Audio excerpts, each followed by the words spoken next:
Kant has a very important idea in philosophy. This idea is explained by an analogy he calls the Copernican Revolution, and is closely related to his view of transcendental aesthetics. According to Kant, old metaphysical theories always considered the relationship between the human mind and objects from a single perspective. These theories assumed that the human mind had to conform to objects in order to attain knowledge.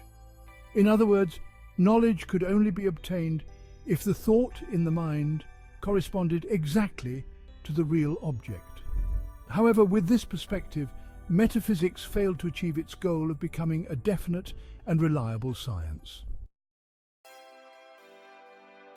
This is why Kant said that we need to develop a new perspective and adopt a different assumption to reach metaphysical knowledge. When explaining this new perspective, Kant gave the example of the innovation that the famous astronomer Nicolaus Copernicus brought to the scientific world.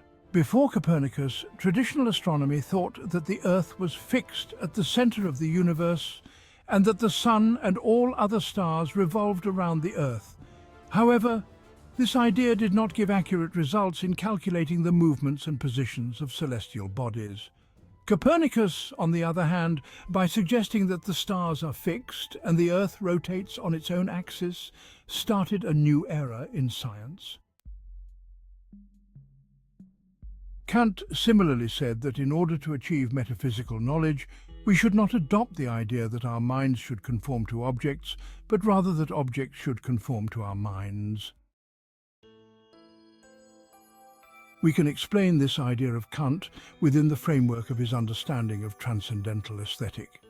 If we think that the knowledge we acquire through intuition should conform to objects in the outside world, then we cannot explain the knowledge, a priori knowledge, that we already have about objects.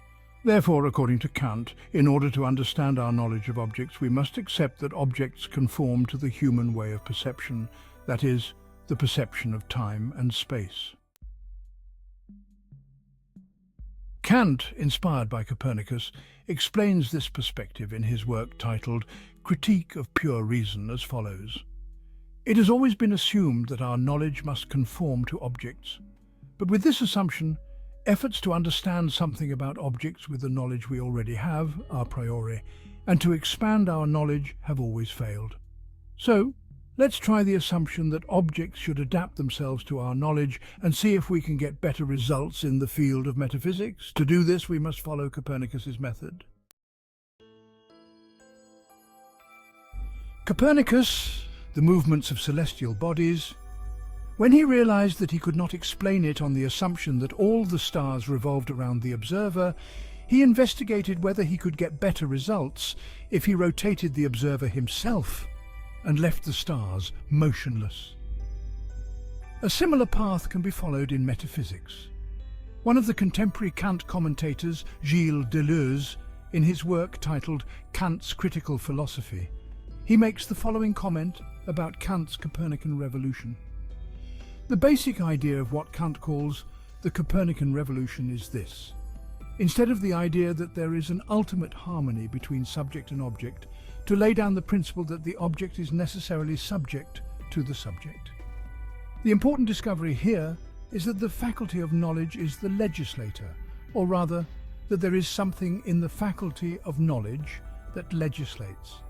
Thus, the rational being discovers its new powers. The first thing the Copernican Revolution teaches us is that we are the ones who give the orders.